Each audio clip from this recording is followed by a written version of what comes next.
सभी साथियों का स्वागत अभिनंदन हमारे YouTube channel MK teaching point में बात करेंगे आज की महत्वपूर्ण खबरों की।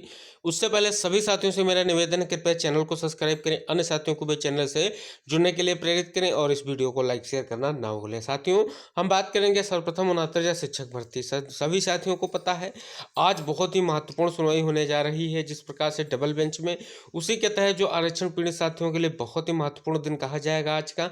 आज हो सकता है कोई महत्वपूर्ण निर्णय भी कोर्ट की तरफ से लिया जा सकता है, या तो सुनवाई से स्पष्ट हो जाएगा कि सरकार की अब स्पष्ट मंशा क्या है, और साथ ही साथ जो एटीआरई विवाद है उस पर जो बड़े फैसले की उम्मीद जताई जा रही है। इसको लेकर के अगर कोर्ट से कोई डिसीजन नहीं आता है तो दिशा निर्देश जरूर प्राप्त हो सकते हैं कि आगे क्या इस मामले पर जो है कोर्ट का डिसीजन रह सकता है। तो इसके लिए आज की महत्वपूर्ण सुनवाई बहुत इंपॉर्टेंट सुनवाई है। इसमें आप सभी साथी देख सकते हैं बहुत ही महत्वपूर्ण फैसला होने की उम्मीद जताई जा रही है, और उसी क्रम में आज सुनवाई होगी।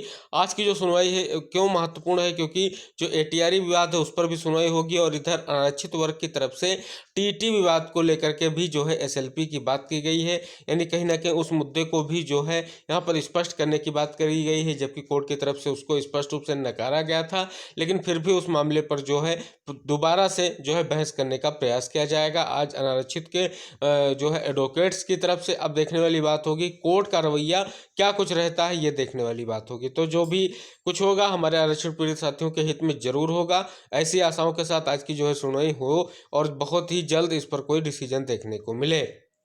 अब बात करेंगे 67,867 रिविजिट पर जो मंशा क्या है। साथियों, 67,867 लिस्ट रिविजिट पर सरकार की जो मंशा है उसको आज जो है स्पष्ट होती दिखेगी, क्योंकि आप सभी साथियों को हम बता दें कि अभी तक जो है कोई भी दिशा निर्देश ना तो स्पष्ट रूप से साथियों को अवगत कराया गया, ना बताया गया, और ना ही कोई अधिकारी इस बात को बोलने के लिए तैयार है।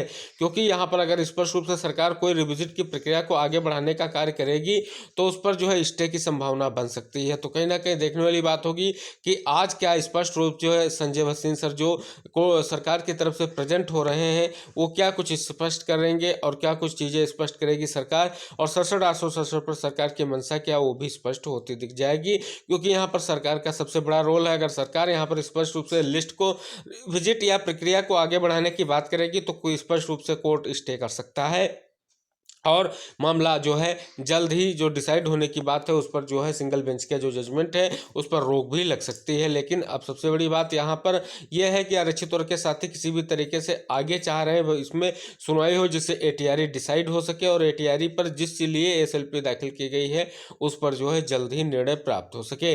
अब बात करेंगे 6800 लिस्ट ऐसे कैसे होगा निस्तारण। साथियों, पता है बहुत सारी याचिकाएं 6800 चयनितों की तरफ से डालने का प्रावधान किया जा रहा है, तैयारी चल रही है। लेकिन आज जो अहम सुनवाई लगी हुई है, अगर आज कोई महत्वपूर्ण डिसीजन ले लिया जाता है तो 6800 के लिए बहुत बुरी खबर होगी, क्योंकि जो भी साथी हैं प्रयासरत हैं किसी भी एकजुटता के साथ अभी तक कोर्ट नहीं जा सके। पहले बाहर की संभावनाओं को लेकर के कोर्ट में याचिकाएं दाखिल नहीं की गई, अब जो है दोबारा से इस पर विचार किया जा रहा है। उसको लेकर के कई सारी टीमें बढ़ चुकी हैं, अलग अलग तैयारी कर रही हैं, अलग अलग तरीके से जो है स्पष्ट करना चाह रही हैं। दूसरी बात यहाँ पर जो स्पष्ट है, इसमें जो 6800 के जो साथी हैं वो दो धड़ों में बंटने का प्रयास हो रहा है। एक तो जो हाई मेरिट वाले और एक लो मेरिट वाले। हाई मेरिट वाले स्पष्ट रूप से चाह रहे हैं कि कोर्ट की तरफ से स्पष्ट रूप से जो भी निर्देश हो लिस्ट को रिविजिट किया जाए, जिससे जो है उनको नियुक्ति का मौका मिल सके। और जो लो मेरिट वाले हैं वो स्पष्ट रूप से स्टे चाहते हैं, क्योंकि सिंगल बेंच के जजमेंट को खारिज किया जाए और डबल बेंच जल्द से जल्द कोई निर्देश जारी करे।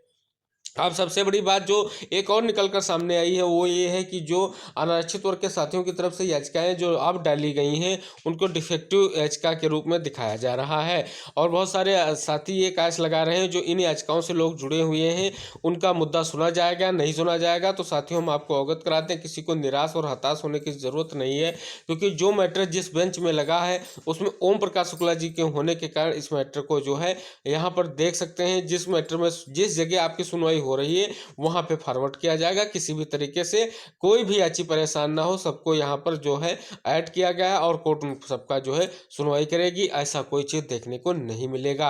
अब सबसे बड़ी बात है क्या होगा कोर्ट का रुख, क्योंकि सब कुछ तो आप सभी साथी विचार कर सकते हैं कि सबसे बड़े फैसले की उम्मीद भी की जा रही है क्या होगा। लेकिन अब सबसे बड़ी बात यह है कि राजन राय सर और जो मनीष कुमार सर की जो बेंच है वो क्या कुछ मामला रहेगा, क्या रहेगा रुख, क्योंकि आप सभी साथी बहुत प्रयासरत हैं। लेकिन जो साथ ही इसमें देख सकते हैं वर्तमान परिदृश्य में अगर कोर्ट का रुख स्पष्ट होता है तभी एटीआरई पर बड़ी जीत सुनिश्चित की जा सकती है।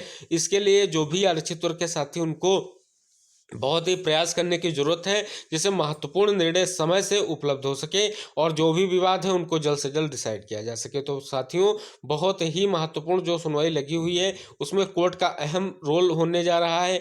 कोर्ट क्या स्पष्ट करने जा रही है ये देखने वाली बात होगी। तो आज की जो भी सुनवाई होगी, जो कुछ भी महत्वपूर्ण अपडेट सुनवाई से निकल कर सामने आएगा, हम आपको जरूर अवगत कराएंगे। इसके लिए आपको छोटा सा कार्य करना है, आपको वीडियो को लाइक शेयर करते हुए चैनल को सब्सक्राइब करना है। चलिए बात करते हैं आज के अन्य महत्वपूर्ण खबरों की, जिसमें समकक्षता स्पष्ट नहीं होने से 6900 पदों पर रुकी भर्तियां। कौन से महत्वपूर्ण पद हैं, क्या नियुक्तियां नहीं हो पा रही हैं, क्या है स्पष्ट करेंगे। महत्वपूर्ण खबर सामने निकल कर आ रही कि शासन की ढिलाई से फंसी 6900 पदों पर भर्तियां। स्पष्ट रूप से देख सकते हैं कि समकक्षता निर्धारण के फेर पे 6900 पदों पर भर्तियां फंसी हुई हैं। उत्तर प्रदेश लोक सेवा आयोग शासन स्तर से समकक्ष अर्हता पर स्थिति स्पष्ट होने का इंतजार कर रहा है। जब तक निर्धारण की प्रक्रिया पूरी नहीं होती तब तक आयोग नई भर्ती का विज्ञापन भी नहीं जारी करेगा। समकक्षता निर्धारण को लेकर के जो भर्तियां फंसी हुई हैं उनमें जो है आरआई परीक्षा भी शामिल है। परीक्षा को 2 साल बीत चुके हैं लेकिन समकक्षता निर्धारण न होने से कुछ पदों का परिणाम अटका हुआ है। इस पर निर्णय के लिए आयोग और शासन के स्तर से कमेटी बनाई जानी थी। आयोग ने तो कमेटी बना दी लेकिन शासन स्तर से कमेटी गठित नहीं हुई है। आयोग चाहता है कि जो विभाग पदों का अध्याचन भेजे वह पद से के लिए निर्धारित समकक्षता अर्हता भी स्पष्ट करे। अमूमन विभाग किसी पद की अर्हता के रूप में यही अंकित करते हैं कि अभ्यर्थी स्नातक हो या उसके पास समकक्ष अर्हता हो, या फिर जो है लिख दिया जाता है कि अभ्यर्थी परास्नातक हो तो उसके पास जो समकक्ष अर्हता हो। विभाग यह स्पष्ट नहीं करते कि किस प्रकार की डिग्री या डिप्लोमा को समकक्ष अर्हता श्रेणी में रखा जाए। ज्यादातर भर्तियों में इसी वजह से विवाद होता है। आयोग जब परिणाम जारी करता है तो इसमें उसने अपने स्तर से समकक्ष अर्हता निर्धारित करनी पड़ती है। ऐसे में जो अभ्यर्थी अर्हता के विवाद से छट जाते हैं वो कोर्ट की शरण में चले जाते हैं। इसी वजह से भर्तियां अटक जाती हैं और अभ्यर्थियों को परिणाम के लिए क्यों इंतजार करना पड़ता है। इस पिछले दिनों हाईकोर्ट ने आदेश दिया कि हर भर्ती में समकक्ष अर्हता का निर्धारण पहले से अनिवार्य किया जाए।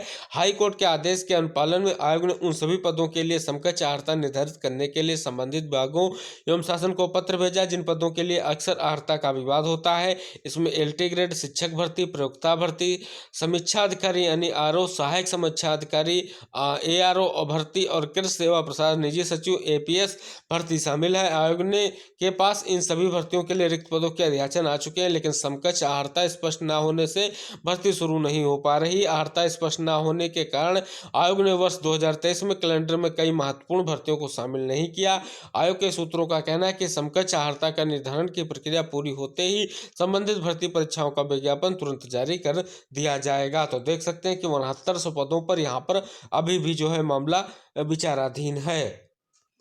अगली महत्वपूर्ण खबर सामने निकल कर आ रही है कि प्राथमिक विद्यालयों में शिक्षकों की वरिष्ठता तय करने की प्रक्रिया गुणांक के फेर में उलझी दिख रही है, क्योंकि शिक्षकों की नियुक्ति अलग अलग साल में अलग अलग आधार पर हुई है। हाल यह है कि 3 दर्जन से अधिक जिलों में अभी भी वरिष्ठता की आपत्तियों का निस्तारण नहीं हो पाया है। इससे शिक्षकों में नाराजगी है। गत वर्षों में शिक्षकों की भर्ती अलग अलग आधार पर हुई थी। कुछ शिक्षकों की भर्ती टीटी मेरिट पर, कुछ की शैक्षणिक प्रमाण पत्रों के प्रतिशत पर, तो कुछ की हाई स्कूल इंटर की मेरिट पर की गई थी। वरिष्ठता तय करने के लिए कोई एक सामान्य फार्मूला तय न होने से गुणांक निकालने में दिक्कत हो रही है। इससे पदोन्नति की कार्रवाई भी उलझती जा रही है। यही वजह है कि अब तक 6 बार इसकी तिथि बढ़ाई जा चुकी है। शिक्षकों के अलग अलग जिलों में तैनाती और वर्तमान में उनके तैनात स्थल अलग अलग होने से भी वरिष्ठता तय करने में समस्या आ रही। शिक्षक इन कमियों को लेकर बार बार पोर्टल पर आपत्ति दर्ज करा रहे हैं लेकिन विभाग इनका निस्तारण नहीं कर पा रहा है। यही वजह है कि शिक्षकों की वरिष्ठता तय करने की प्रक्रिया 2 माह से ज़्यादा समय में चल रही है। इसके बाद भी यह प्रक्रिया पूरी नहीं हो पा रही है। हाल में बेसिक शिक्षा परिषद के सचिव प्रताप सिंह बघेल की ओर से जारी आदेश में कहा गया कि 40 से अधिक जिलों में वरिष्ठता सूची पर शिक्षकों की आपत्तियों का निस्तारण नहीं किया जा सका है। हालांकि शिकायतों के निस्तारण की तिथि 3 मई तक बढ़ा दी गई है। शिक्षकों का कहना है इनके बाद भी विभाग सही से वरिष्ठता का निर्धारण नहीं कर पाएगा क्योंकि इसमें गुणांक का मामला उलझा हुआ है। तो देख सकते हैं जिन डिस्ट्रिक्ट में निस्तारण नहीं हो पाया आपत्तियों का, उन पर जो है स्पष्ट रूप से इन जिलों को यहाँ पर स्पष्ट किया गया है। अगली महत्वपूर्ण खबर सामने निकल कर आ रही है। छत्तीसगढ़ में सरकारी नौकरियों शिक्षण संस्थानों में प्रवेश के आरक्षण की सीमा 58% करने को सुप्रीम कोर्ट की तरफ से जो है आप सभी साथी देख सकते हैं बड़े फैसले के जो है यहाँ पर जो है आप सभी साथी देख सकते हैं कि लिखा गया है कि इस 58% होने की सुप्रीम कोर्ट की अंतरिम मंजूरी दे दी है। हालांकि कोर्ट ने यह भी साफ किया है कि आरक्षण की सीमा इन मामले के अंतिम फैसले पर निर्भर करेगी। छत्तीसगढ़ सरकार ने छत्तीसगढ़ लोक सेवा अनुसूचित जातियां जनजातियां एवं अन्य पिछड़े वर्गों के लिए संशोधन अधिनियम 2011 के जरिए आरक्षण की 50% सीमा को पार किया था। इस अधिनियम के जरिए छत्तीसगढ़ सरकार ने 2012 में अनुसूचित जनजातियों के लिए 32%, अनुसूचित जाति के लिए 12% और अन्य पिछड़ा वर्ग के लिए 14% आरक्षण का देने का जो है फैसला लिया था। छत्तीसगढ़ हाईकोर्ट ने पिछले साल राज्य सरकार के इस फैसले पर रोक लगा दी थी। हाईकोर्ट ने इस आधार पर राज्य सरकार के फैसले के रद्द किया था कि यह इंदिरा साहनी के फैसले में सुप्रीम कोर्ट के निर्धारित 50% की सीमा के अनुरूप नहीं है। राज्य सरकार ने हाईकोर्ट के फैसले को सुप्रीम कोर्ट में चुनौती दी। सुप्रीम कोर्ट में छत्तीसगढ़ सरकार का प्रतिनिधित्व वरिष्ठ वकील डॉक्टर अभिषेक मनु सिंघवी और समीर सोढी ने किया। तो देख सकते हैं महत्वपूर्ण निर्णय लिया गया है छत्तीसगढ़ सरकार की तरफ से। महत्वपूर्ण खबर सामने निकल कर आ रही है कि उत्तर प्रदेश लोक सेवा आयोग ने 14 मई को प्रस्तावित पीसीएस 2023 प्रारंभिक परीक्षा के लिए आवेदन करने वाले सरकारी सेवकों को मतगणना से मुक्त रखने का अनुरोध सभी जिलाधिकारियों से किया। आयोग ने सचिव विनोद कुमार गौड़ ने 29 अप्रैल को सभी डीएम को भेजे पत्र में लिखा कि सम्मिलित राज्य एवं प्रवर अधीनस्थ सेवा 2023 की प्रारंभिक परीक्षा 14 मई को 51 जिलों में 2 पालियों में 9:30 बजे से 11:30 और 2:30 बजे से 4:30 तक होगी। सचिव के अनुसार इस परीक्षा के लिए ऑनलाइन आवेदन करने वाले बहुत से सरकारी सेवकों ने आयोग कार्यालय में प्रार्थना पत्र भेजा है। मांग कर रहे हैं कि उनकी ड्यूटी 13 मई को नगर निकाय मतगणना सुदूर जनपदों में लगी होने के कारण ड्यूटी के बाद उनके गृह जनपद अथवा निकट जनपद में जहां परीक्षा केंद्र आवंटित है परीक्षा में सम्मिलित होना संभव नहीं होगा। इससे उनकी परीक्षा छूट सकती है। आयोग की ओर से अभ्यर्थियों की परीक्षा केंद्र सहित अनुक्रम आवंटित किए जा चुके हैं जिससे केंद्र परिवर्तन संभव नहीं है। ऐसे में डीएम ने अनुरोध किया कि ऐसे सरकारी सेवक जो पीसीएस 2023 में सम्मिलित हो उन्हें मतगणना ड्यूटी से मुक्त रखा जाए ताकि उस समय निर्धारित परीक्षा केंद्र पर परीक्षा में सम्मिलित हो सके। गौरतलब है कि पीसीएस के लिए कुल यहाँ पर जो आप सभी साथी देख सकते हैं कि 5,67,657 जो यहाँ पर अभ्यर्थियों ने आवेदन किया है। तो बहुत ही महत्वपूर्ण विषय है और स्पष्ट रूप से आप सभी साथी देख सकते हैं कि इन 51 जिलों में होनी है प्रारंभिक परीक्षा। प्रारंभिक परीक्षा को लेकर के भी चीजें स्पष्ट की गई हैं। महत्वपूर्ण जानकारी निकलकर सामने आ रही कि इलाहाबाद हाईकोर्ट के लखनऊ पीठ ने प्रदेश की सरकारी और निजी फैक्ट्रियों में कार्यरत लाखों श्रमिकों की सुरक्षा एवं कल्याण के प्रावधानों का पालन न करने के मामले में राज्य सरकार के साथ श्रम विभाग के अधिकारियों से जवाब मांगा है। कोर्ट ने पक्षकारों को 2 हफ्ते में जवाबी हलफनामा दाखिल करने का आदेश दिया है।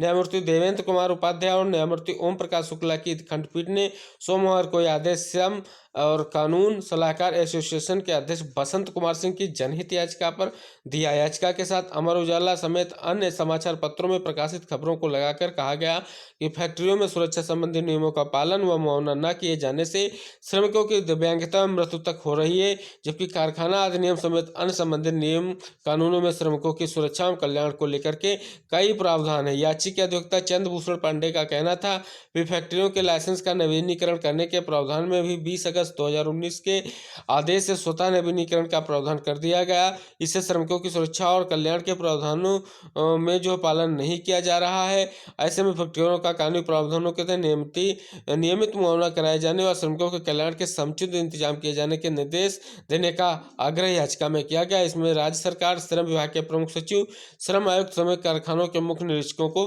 पक्षकार बनाया गया है। तो देख सकते हैं बड़ी ही महत्वपूर्ण जानकारी निकलकर सामने आ रही है।